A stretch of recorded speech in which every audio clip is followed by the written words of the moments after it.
Nintendo has been refunded a lot of money due to tariffs that are going around, so much so their financial forecasts exploded in positive numbers, but now they're getting sued. The reason? Well, because they don't want to give any of that back to you. We'll talk about this and then the broader picture of Nintendo and then some, but firstly, as the news.com reported here, Nintendo got a massive boon in profits thanks to those refunds that were involving tariffs. Although, as Tweaktown said here, Nintendo, well, they're not going to be refunding anyone, despite the tariffs money being given back to them already. They claim, as seen here, that users of Nintendo games got exactly what they bargained for, and because of that, Nintendo is not legally supposed to reimburse anyone. As you'd probably guess, this made a lot of people mad. It's sort of a mess now. GameSpot showed here that the amount that Nintendo is being reimbursed by the American government is somewhere close to $300 million, so that's a lot of money all at once. So what's happening exactly? Well, in August 2025, Nintendo increased the price of the original Switch model and other things due to the tariffs that were being implemented by the current American government. What ended up happening was the Supreme Court decided ultimately that these tariffs were unlawful and they were negatively impacting the well-being of everyone, including companies like Nintendo. No one actually knew what Nintendo got back until, well, right now pretty much, because under Japanese law, in case you don't know, Nintendo has to legally disclose what they've made to their investors publicly. So that's how we know what's going on. The controversy does go further because Nintendo is being accused of using those tariffs as a way to artificially increase the price of the Switch 2 when it released last year, meaning that Nintendo made way more money than they should have thanks to those tariffs. But now that it's all said and done, you got, as they say, what you bargained for. Well, what happens next then? Like I said, they're getting sued. But Nintendo is confident that they can win and get away with this. You see, the defense in Nintendo's case is that consumers are not entitled to refunds because they were never promised any rebates in the first place. Nintendo claims that they disclosed these numbers and that it was totally legal what they did when it came to those payments. So legally, in their defense, they think that no one is eligible for any of these refunds because they did not, in their opinion, swindle the consumer. That's you and me. Nintendo's defense says that they actually ate the tariff themselves as a cost, meaning that the refund of $300 million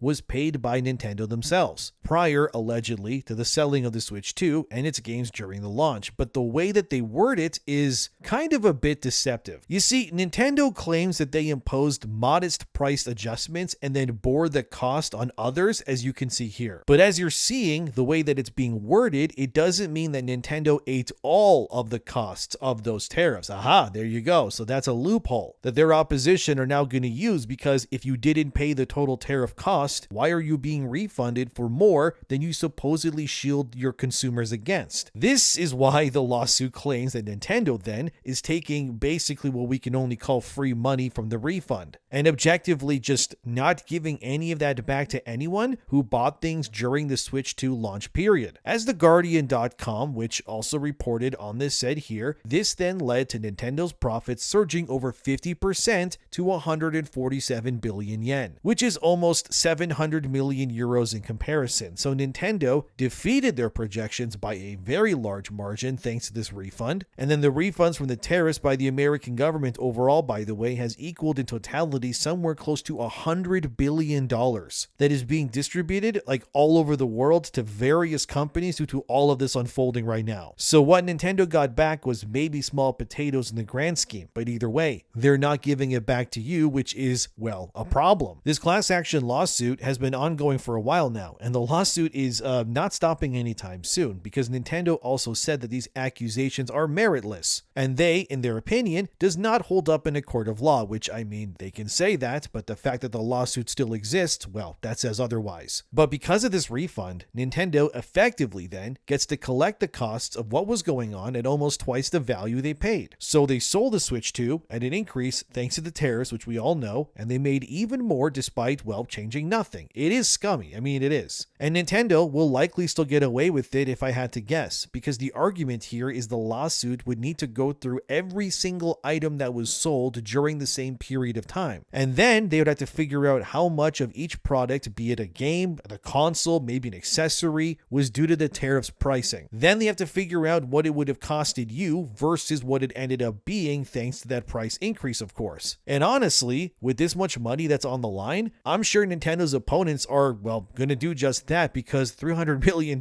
is a lot of money. Nintendo does claim, however, that these price increases were also due to things that were out of their control, like memory chips, labor costs increasing, and shipping as well. The memory chip thing, okay, I understand that one. That's been a thorn in everyone's side since forever now, thanks to the increased use of data centers. We know this. As Forbes showed here, Nintendo's attorneys say they did nothing wrong, and that both parties, that being Nintendo and, well, you and me, I guess if you bought anything that they made, that we agreed to the transaction. Therefore, it's all good and cemented in stone. Some companies, however, which also got tariff refunds, are actually giving back to their customers. Some places include actually Costco, which that doesn't surprise me. It's Costco. By the way, their hot dogs and pizza, oh, they're goated, dude. I could go for a Costco hot dog right now, actually. They're awesome. And other places like FedEx would also be refunding prices to their shippers. UPS will be doing the same apparently as well. Other places though, like Ford, you know, the car makers, they're also in a class action lawsuit, sort of like Nintendo's. But in Ford's case, the lawsuit is much higher. $1.3 billion American is on the line over there, which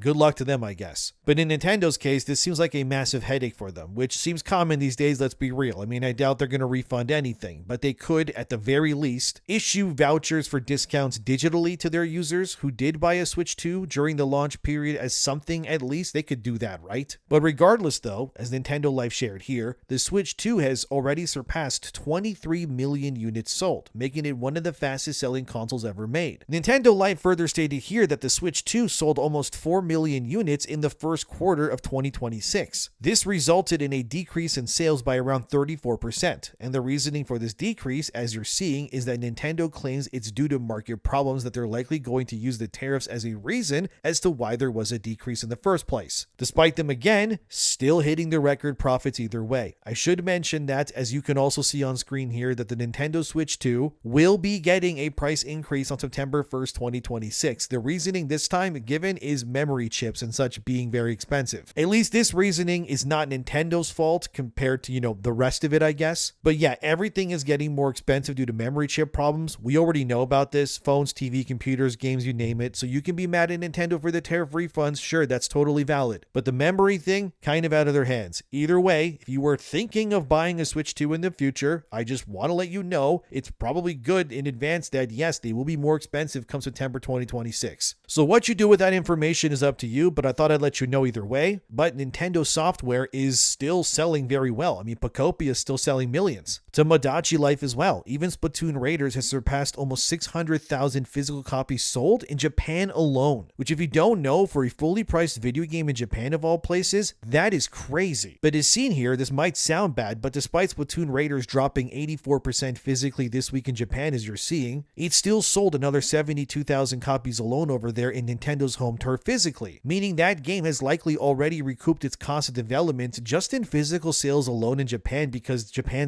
Nintendo's games, I mean, they don't cost as much to make as other companies. None of that even includes digital sales or physical sales outside of Japan, meaning something like Splatoon Raiders, another first-party exclusive, is likely a very huge hit for Nintendo. So it seems despite the controversies, Nintendo is selling well regardless. But amidst all of this, right, surrounding games from physical PlayStation media to Xbox's profits imploding, there has been one ultimate truth, which is that somehow Nintendo, despite all the things pitting against them currently, they're still going so strong that it makes their competition look weak. So let's shift the video now, because there's a lot to still go over here as well in Nintendo's future and how things are going currently for them and what it says about the state of gaming today. Alright, so the Switch 2, in case you obviously know pretty much, has become dominant. I mean, even I have been playing my Switch 2 more these days, and I'm really starting to enjoy my time with the thing. The fact that I can just pull it out and play it handheld is kind of a game changer. It also makes every other console or way of playing seem arbitrary at best. Like, there was a time when the gaming industry revolved around a simple question, which was who could build the best games, right? But today that question has largely disappeared because, as Eurogamer reported here, the father of Zelda and Mario himself, Miyamoto, he stated that the advantage that Nintendo has is that they create games only they can create, and he believes that players don't care as much about high-end graphics anymore. The interview that inspired this part of the video from Famitsu, who interviewed Miyamoto, and how instead the biggest publishers are still obsessed with engagement metrics or subscription services. They still care about live service roadmaps and the revenue and the battle passes and investor presentations, blah blah blah. And this all somehow manages to mention everything except the games themselves these days, which sucks, man, it really does. So while most of the AAA industry spent the last decade chasing trends that came and went went pretty much almost overnight. You got the one company that kept doing something remarkably old-fashioned because Nintendo, well, they kept making Nintendo games. And that's exactly why they've become almost impossible to compete with. Like, no, this doesn't mean Nintendo is perfect. Obviously, as you can see from this video already, far from it. They are still total supervillains when it comes to copyright laws, as we've seen plenty of times with the Pal World versus Pokemon saga. They also have problems with their online services or their hardware limitations in terms of power or even the battery life in the Switch 2. And personally, for me, if Nintendo really wanted to dominate further, I mean, they would just implement some sort of trophy achievement system that was baked into everyone's profile. If they did that, it's over. They won pretty much. But despite all of that, Nintendo has done something their rivals just haven't. I mean, they've protected their identity amidst everything. At a time when nearly every major publisher has struggled to explain what really makes them unique these days, Nintendo's identity has only become clearer. And it's because of that consistency that it's turning into one of the greatest competitive advantages that we're seeing right now, if I'm being real with you. Miyamoto said this to Famitsu: "I was happy that the Switch lasted for 8 to 9 years. I think that customers are no longer just looking for specs. I think the ideal is that if you buy the software, you can play it on the device you have at home." Miyamoto explained before saying Nintendo has provided gameplay that only we can create and had the advantage of working on a single architecture versus several at once. I mean, he is right. One of the clear advantages of Nintendo's first-party games is that they never go anywhere else. Their games are then always built for Nintendo's home console, so things can then be hyper-focused to deliver the best game possible, really no matter what it is. Miyamoto also, as you can see, says that he believes it's better to ensure the work being done is efficient rather than just piling on more for people to do. So what he's saying is that the idea that Nintendo only works as Nintendo wants to, and because of that, they make games that only they can make, while their competition, unfortunately, keeps shooting themselves in the foot by their own volition. I mean, Sony tried to pivot to PC, it didn't work, and it damaged their brand and momentum in the PS5 era. Xbox, on the other hand, they keep flip-flopping on whether they want to become a third-party publisher or keep their heads in the console game, while Nintendo is really the only one just doing what they've always done. And because of that, they win, and they've won a lot, and it's kind of embarrassing, honestly, for the others. As GameIndustry.biz reported here, Xbox, for example, has lost 29% of their revenue year over year, which is not good for,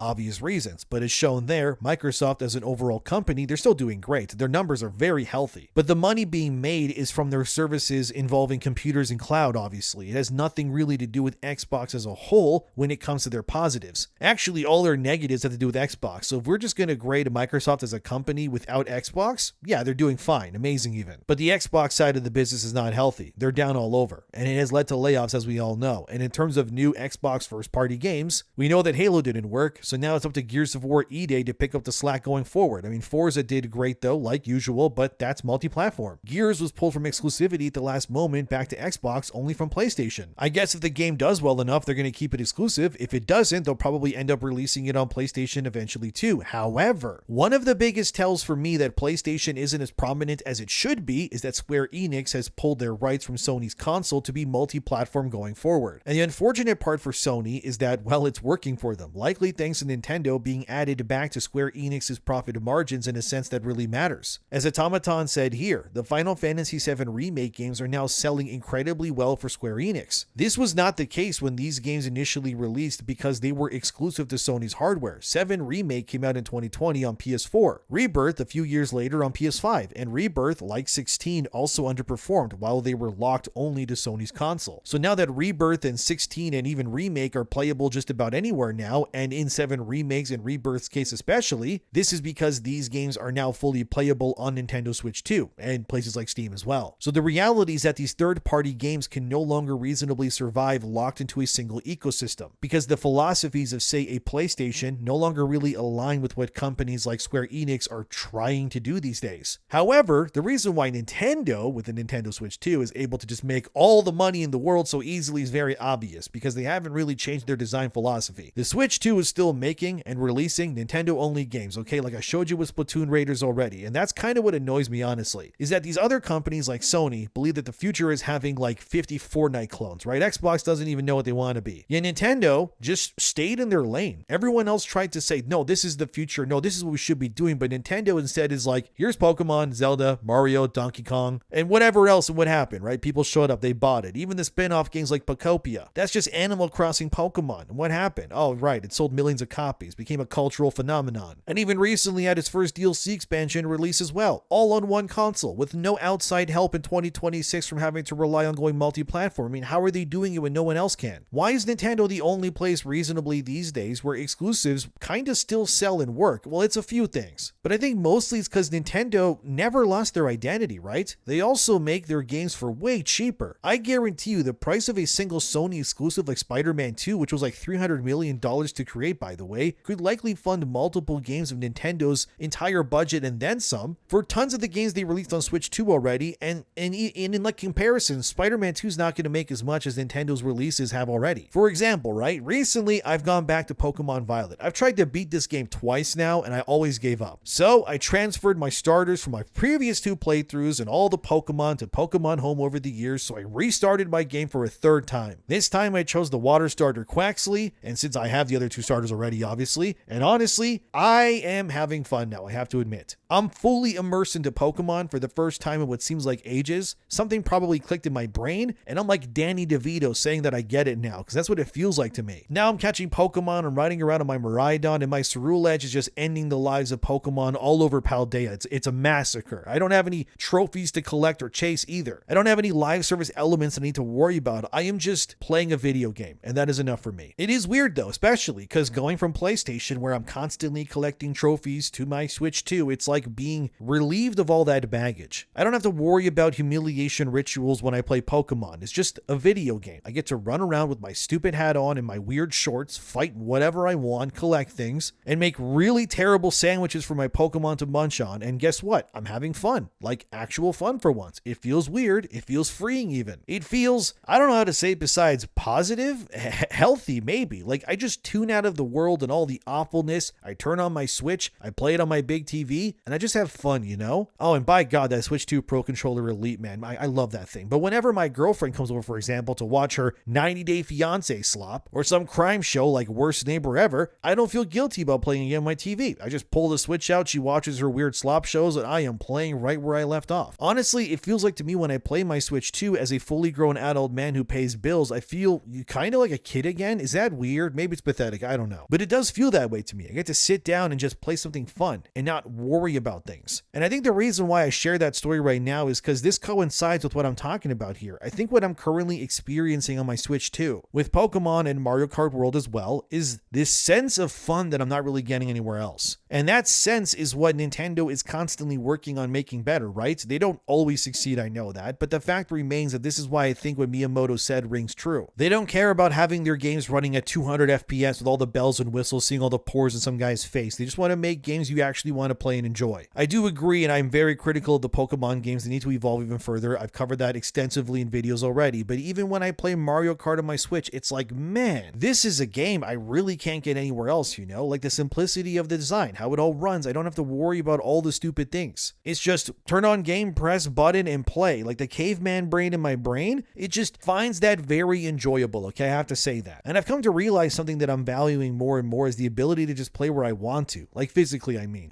Eventually one day when I do have kids, it's going to be hard to sit down and play anything. But if I can take something with me and play it somewhere else, that sounds really cool, you know? And when it comes to physical media, at least, as you can see here, Nintendo's physical sales are still pretty strong. Around 40%-ish of their overall revenue is still physical, so likely it will stay like that for a long, long time. It is a nice update here too, by the way. There was an earthquake in Japan recently, and Nintendo has confirmed if any of their hardware was damaged by the earthquake, they will repair it for Japanese customers free of charge. This has nothing to do with the video really, but I thought it was something positive to hear about, so there you go. But despite all the controversies that are in this video, the good news or the bad, the ultimate truth right now, as Eurogamer shows here, is that Nintendo is still going strong despite all of this, right? The digital sales, by the way, those increased by 90%, which is absurd. That's not even hyperbole. Like, look at this. Yeah, they're up 90% year over year digitally on their sales. So it seems then, despite the lawsuits, the House of Super Mario is still the undisputed king of the console space, no matter what happens. I know this video kind of went all over the place, both criticizing and praising Nintendo based on different things, but that's important to do, I think. There are clearly parts of Nintendo that I love, and others I really don't. I still think their Pal World lawsuit is stupid, and this tariff thing is just just another unfortunate problem as well. But it still can't be denied that overall, the absolute state of Nintendo in 2026 is still strong. Their competition can't keep up with them, and when it comes to first-party releases, they are running circles around Sony and Microsoft like it's nothing. But what do you think? Does Nintendo have to pay people back for the refunds, or are their games so good you don't care and you will continue to play there anyways? It's an interesting time, guys, I know, but thanks for being here. Subscribe if you like to. I'll keep you up to date on everything, and I'll see you next time.